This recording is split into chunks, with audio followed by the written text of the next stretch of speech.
Question 7. A landing pad for a helicopter is in the shape of a circle. It has a diameter of 6 meters. So a diameter is a line that cuts the circle in half. It goes from edge to edge while passing through the center. So this circle has a diameter of 6 meters. Part A, find the length of the radius of the landing pod. Part B, find the length of the perimeter of the landing pad. Give your answer in meters, correct to the nearest meter. Okay, well, if we ever want to find the radius and we have the diameter, which we were given as 6 meters, we just have to divide the diameter by 2, because the radius is always going to be half the diameter. So the radius will equal the diameter divided by 2. The diameter is 6 meters, so the radius will be 6 divided by 2, which is 3 meters. So the radius goes from the center to the edge, and it's half the diameter.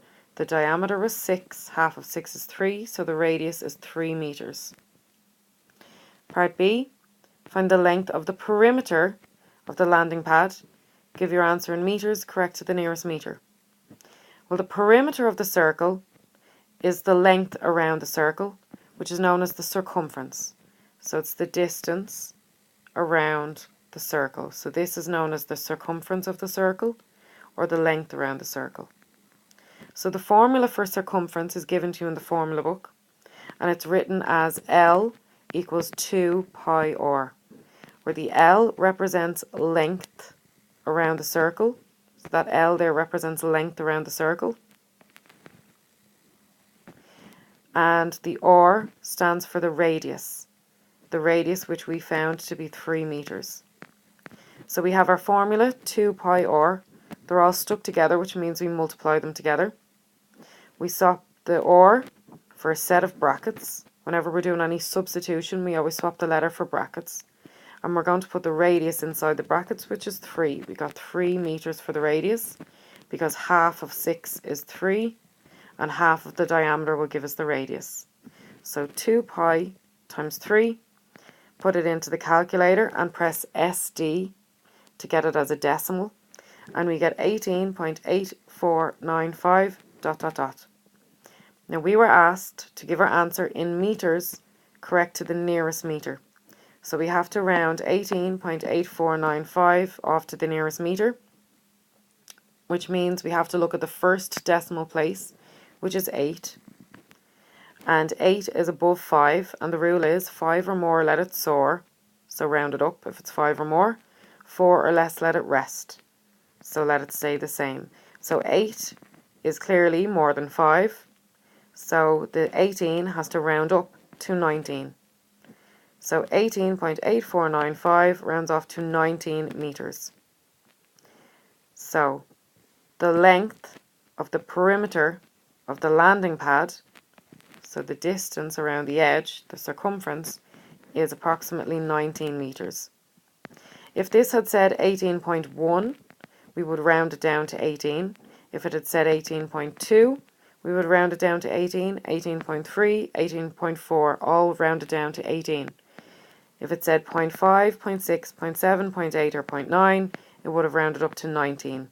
So since it was 0.8, it rounds up to 19 meters. Part C. Work out the area of the landing pad. So the space that fills the inside of our circle, the area. Give your answer in meters squared, correct to 1 decimal place.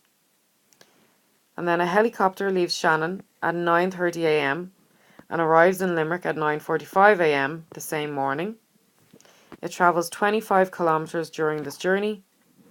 So part D, find its mean speed on the journey in kilometers per hour.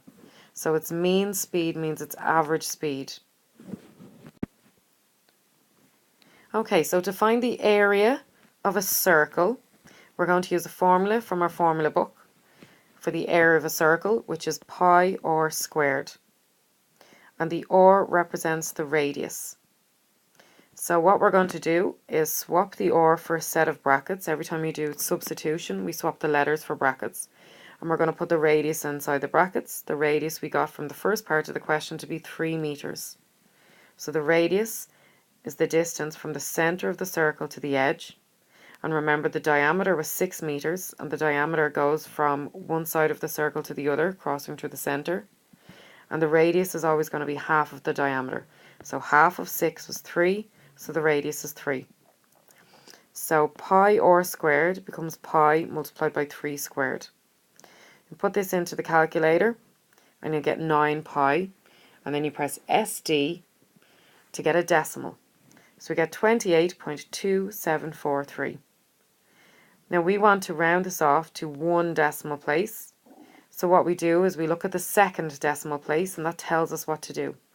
The second decimal place is a 7. So the rule is 5 or more, let it soar. So if it's 5 or more, it rounds up. 4 or less, let it rest.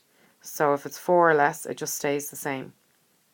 So 7 is clearly more than 5. So the 2 will round up to 3.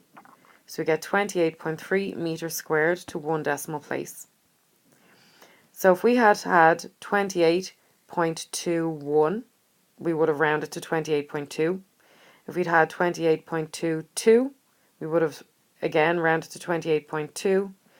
28.23, we would have rounded to 28.2, and so on, up until we got to 28.24. That is the last number that we'd round off to 28.2. For 28.25, 0.26, 0.27, 0.28, and 0.29, it would have all rounded up to 28.3. So 28.27, the 7 is greater than 5, so the 2 rounds up to 3, so we get 28.3 meters squared. So the helicopter leaves Shannon at 9:30 and arrives in Limerick at 9:45. So the first thing we want to do is find out what's the difference between 9:30 and 9:45. So 9:45 take away 9:30 is going to be 15 minutes. So the helicopter was travelling for 15 minutes. And it travelled 25 kilometres during the journey. We want to find its mean speed or its average speed. So any questions involving distance, speed and time, we're going to use Dad's silly triangle. So this is the DST triangle. We call it Dad's silly triangle. And it gives us 3 different formulas that we can use. So if we want to find the formula for time, what we do is we cover up the t and we're left with d over s. So the formula for time is going to be distance divided by speed. If we're looking for the distance, we cover up the d with our finger and we're left with s and t beside each other. And 2 things stuck together in maths mean multiply. So 2 things beside each other in maths mean multiply. So to get the distance, we end up doing speed multiplied by time. And then if we want to find the speed, which we do in this question, find the mean speed, the average speed, we cover up the s and we're left with d over t, which means distance divided by time. So to find the speed, it's going to be d divided by t, so distance divided by time. So speed is equal to distance divided by time.